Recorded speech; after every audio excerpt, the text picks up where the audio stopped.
मेरे YouTube channel में आपका स्वागत है। हम देख रहे हैं पुष्पी पादपों में लैंगिक जनन।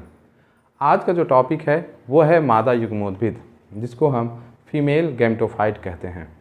इसके पहले वीडियो में हमने देखा कि किस तरीके से गुर बीजाणु जनन होता है, मेगास्पोरोजेनेसिस, किस तरीके से गुर बीजाणु मातृ कोश का अर्धसूत्री विभाजन करके 4 गुर बीजाणुओं का निर्माण करती है, जिनमें से जो एक गुर बीजाणु होता है वह शेष बचता है, क्रियाशील रहता है। बाकी जो नीचे के 3 गुर बीजाणु होते हैं वह धीरे धीरे क्या हो जाते हैं, निष्क्रिय हो जाते हैं या नष्ट हो जाते हैं। आज हम यह समझेंगे कि किस तरीके से उस गुर बीजाणु से और गुर बीजाणु आगे विकसित होकर किस तरीके से भ्रूण कोश यानी एम्ब्रियो सैक, जिसको हम मादा युग्मोद्भिद भी कहते हैं, का निर्माण होता है। तो देर न करते हुए टॉपिक शुरू करते हैं। जो पहला बिंदु है कि क्रियाशील गुर बीजाणु, हमने समझा कि जब गुर बीजाणु मातृ कोश का मेगास्पोर मदर सेल में जब मियोसिस होता है, अर्धसूत्री विभाजन होता है, तो उससे 4 गुर बीजाणु बनते हैं, जिसमें से 3 क्या हो जाते हैं, निष्क्रिय हो जाते हैं, नष्ट हो जाते हैं, तो केवल एक ही बचता है। वह गुर बीजाणु में लगातार 3 बार समसूत्री विभाजन होता है। माइटोसिस, समसूत्री विभाजन। समसूत्री विभाजन आप लगभग जानते होंगे, सभी लोग नहीं जानते हो तो थोड़ा हम लोग जल्दी से समझते हैं। समसूत्री विभाजन क्या होता है कि जब कोशिका विकसित हो जाती है तो वह अपने जैसे 2 समान कोशिकाओं में विभाजित हो जाती है। फिगर में आप देख रहे हैं कि एक कोशिका 2 कोशिकाओं में विभाजित होकर या 2 कोशिकाओं का निर्माण करती है। लेकिन यहाँ पे एक विशेष बात क्या है, समसूत्री, सूत्र मतलब गुणसूत्र। यहाँ गुणसूत्रों की संख्या जो पहली कोशिका में है और उससे जो पुत्री कोशिकाएं बनी, उनमें दोनों में गुणसूत्रों की संख्या क्या होती है, समान होती है। जबकि अर्धसूत्री में क्या होता है, अर्धसूत्री विभाजन में गुणसूत्रों की संख्या आधी हो जाती है और वहाँ पे 4 कोशिकाओं का निर्माण होता है। तो वहाँ पे जो ऊपर यदि ये मानव की कोशिका होती मान लेते हैं तो उसमें 46 गुणसूत्र होते हैं और उनसे जो 2 कोशिकाएँ बनी उनमें भी गुणसूत्रों की संख्या कितनी होती है, 46 होती है। तो जो माइटोसिस विभाजन होता है, यह जो होता है किसमें होता है, गुर बीजाणु में, और कितनी बार होता है, 3 बार होता है। ये महत्वपूर्ण चीज़ है कि गुर बीजाणु मातृ कोशिका में पहले क्या होगा, अर्धसूत्री विभाजन होगा और फिर 3 बार समसूत्री विभाजन होते हैं। वो कैसे होते हैं हम यहाँ पे देखते हैं। देखिएगा यह क्या है, फिगर से अब हम लोग यहाँ पे समझते हैं। यह क्या है, एक बीजांड है। अब बीजांड पाया कहाँ जाता है, तो आप स्त्री केसर के इस फिगर को देखिएगा। जो पुष्प के मध्य में क्या है, वो स्त्री केसर कार्पेल है, उस पर स्टिग्मा होती है, फिर स्टाइल होती है जिसको वर्तिकाग्र या वर्तिका कहते हैं, और नीचे जो फूला हुआ भाग उसको हम अंडाशय कहते हैं। अंडाशयी गुहा में ही यह बीजांड ओव्यूल पाया जाता है। और इस बीजांड की जो मुख्य कोशिका होती है, जो अंदर की तरफ होती है, इसको हम क्या कहते हैं, बीजांडकाय कहते हैं, न्यूसेलस कहते हैं। इस न्यूसेलस की एक कोशिका विकसित होकर गुर बीजाणु मातृ कोशिका बनाती है, फिर उसमें अर्धसूत्री विभाजन होता है तो गुर बीजाणु बनते हैं। यह जो गुर बीजाणु है वह अब क्या हो जाता है, अब इससे हम थोड़ा आगे डिटेल में समझेंगे।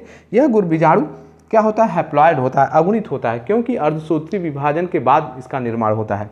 अब इस गुर बीजाणु में साइटोप्लाज्म इकट्ठा होने लगता है, भोज्य पदार्थ ये अगल बगल कोशिकाओं से लेते हैं, बड़े होने लगते हैं। फिर इसमें क्या होता है, पहला समसूत्री विभाजन होता है। लेकिन यहाँ पे एक महत्वपूर्ण बात क्या है, जरूर समझिएगा कि जो समसूत्री विभाजन हो रहा है यहाँ पे केवल केंद्रक का विभाजन हो रहा है।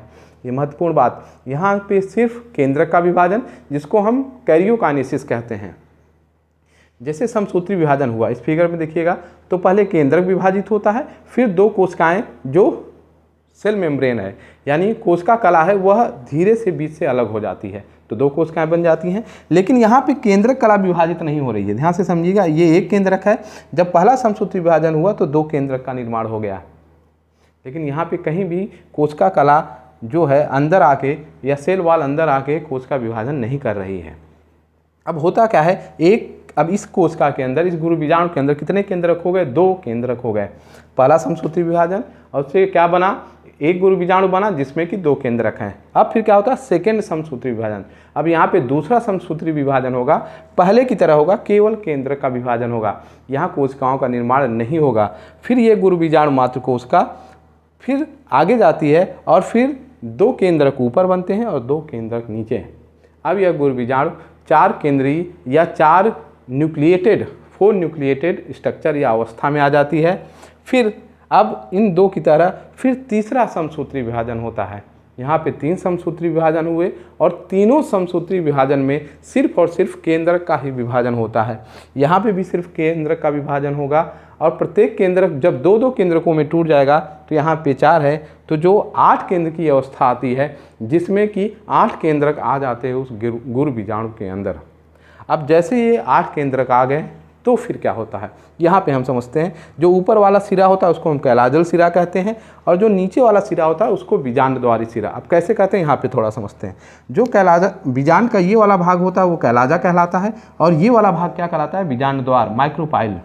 तो इस सिरे को हम क्या कहते हैं, कैलाजल सिरा, और इस सिरे को हम कहते हैं बीजांड द्वारी सिरा।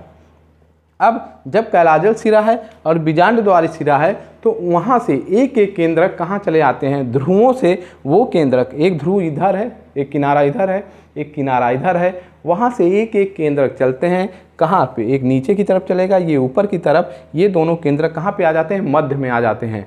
जैसे ये 2 केंद्रक यहाँ से निकल के ये मध्य में आ गए। अब जैसे ये मध्य में आ जाते हैं फिर होता क्या है, जैसे ये अब इनको हम क्या कहते हैं, ध्रुवी केंद्रक। क्या कहते हैं इनको, ध्रुवी केंद्रक। अब क्या होता है, ध्रुवी केंद्रक का जब निर्माण हो जाता है फिर क्या हो जाता है, कोशिका भित्ति का निर्माण होने लगता है।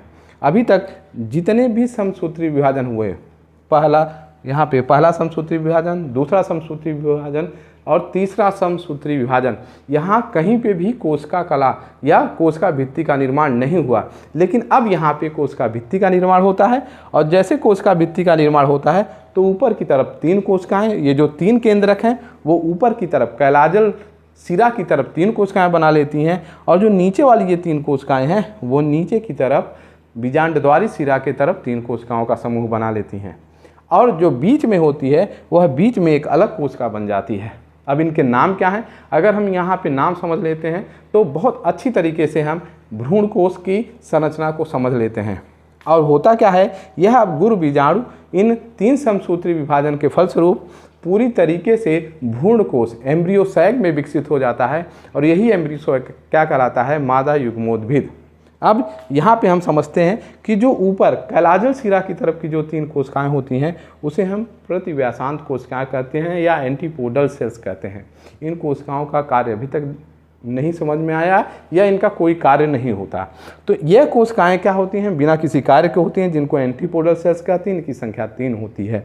जबकि जो मध्य में जो केंद्रीय कोशिका होती है जिसको सेंट्रल सेल कहते हैं, इस केंद्रीय कोशिकाओं में क्या होते हैं, 2 ध्रुवी केंद्रक होते हैं जिसको हम पोलर न्यूक्लियस कहेंगे या पोलर न्यूक्लियाई कहेंगे।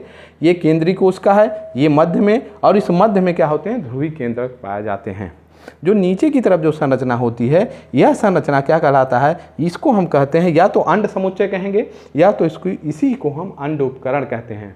फिर से ध्यान समझिएगा, जो बीजांड द्वारी सिरे की तरफ 3 कोशिकाएं होती हैं इन्हें या तो हम अंड समुच्चय कहेंगे या तो अंड उपकरण एग अपैरेटस कहेंगे। इनमें क्या होता है, 2 कोशिकाएं, जो मध्य की कोशिकाओं के अगल बगल जो 2 कोशिकाएं होती हैं वो क्या कहलाती हैं, सहायक कोशिका, या इन्हीं को हम सिनर्जिड सेल्स कहते हैं। ये सहायक कोशिकाएं होती हैं और जो मध्य में होती है वह बहुत महत्वपूर्ण होता है, जिसको हम मादा युग्मक फीमेल गैमिट कहते हैं। यह क्या होती है, अंड कोशिका होती है। तो सहायक कोशिकाओं से दोनों तरफ से कौन घिरी होती है, अंड कोशिका, और अंड कोशिका के द्वारा ही जब नर युग्मक अंड कोशिका से मिलते हैं तो जाइगोट यानी युग्मनज का निर्माण होता है और जाइगोट ही आगे चल के भ्रूण यानी एम्ब्रियो का निर्माण करते हैं। ये क्या होता है, मादा युग्मोद्भिद, यह एम्ब्रियो सैक कहलाता है। और एक महत्वपूर्ण बात यहाँ पे देखिएगा, एक इस तरीके से उंगली की तरह धीरे सहायक कोशिकाओं में एक उंगली की तरह तंतु पाए जाते हैं। इन संरचनाओं को हम क्या कहते हैं, तंतु रूप समुच्चय। इसको अंग्रेजी में कहते हैं तो फिलीफॉर्म अपरेटस। तो दोनों सहायक कोशिकाओं में तंतु रूपी संरचना पाई जाती हैं जिसको हम फिलीफॉर्म अपरेटस कहते हैं। अगर इनके कार्य की बात करें, फंक्शन की बात करें, तो ये करती क्या है कि जब इस फिगर में देखिएगा, जब ऊपर से परागकण में पराग नलिका का निर्माण होता है तो पराग नलिका को जो दिशा देते हैं कि भाई पराग नलिका तुमको आना कहाँ है, तुम इधर उधर न भटक जाओ, जो दिशा निर्देशित करते हैं, जो डायरेक्शन देते हैं कि कैसे आना है बीजांड तक, तो उनका काम, दिशा निर्देशन का काम कौन करते हैं, तो यही तंतु रूप समुच्चय ही जो कि सहायक कोशिकाओं में पाए जाते हैं, वह पराग नलिका के दिशा को निर्धारित करते हैं। बताते हैं कि तुमको किस तरीके से मादा युग्मक तक पहुंचना है। तो यहाँ तक हमने यह डिटेल में समझा। अब कुछ जो बिंदु हैं उसको अच्छे से समझते हैं कि जब गुरबीजाणु 8 केंद्रीय अवस्था में आते हैं, पहुँचता है, तो ध्रुवों में से एक एक केंद्रक मध्य में आ जाते हैं, जिसको ध्रुवी पोलर न्यूक्लियाई कहते हैं, ध्रुवी केंद्रक कहते हैं। ये देखिएगा फिगर से समझते हैं, एक वहाँ से चला, एक यहाँ से आ गया, और यही क्या कहलाता है, ध्रुवी केंद्रक।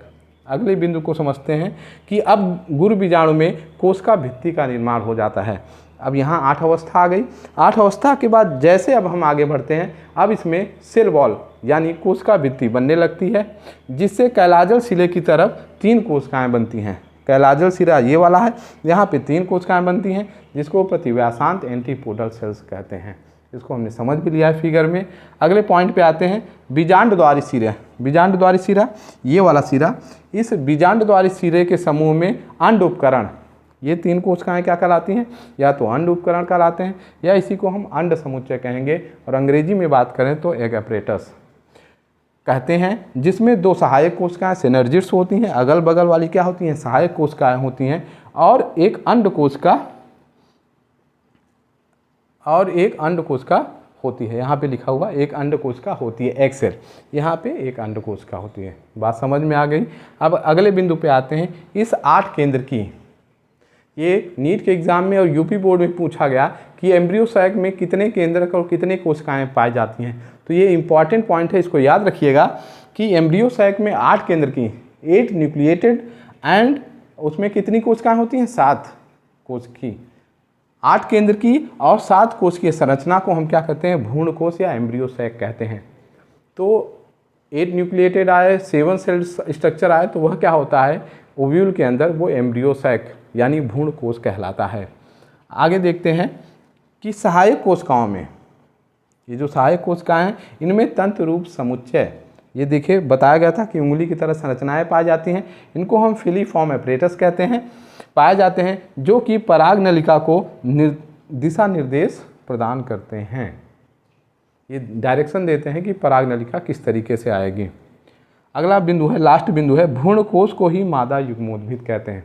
हेडिंग से भी समझ सकते हैं, या तो हम मादा युग्मोद्भिद कहें, या इसी को हम क्या कहते हैं, एम्ब्रियो सैक कहते हैं। तो यहाँ पे ये वीडियो क्या मेरा कंप्लीट हो जा रहा है। आपको कैसा लगा ज़रूर बताइएगा, दोस्तों में शेयर कीजिएगा और कमेंट ज़रूर कीजिएगा। Thank you.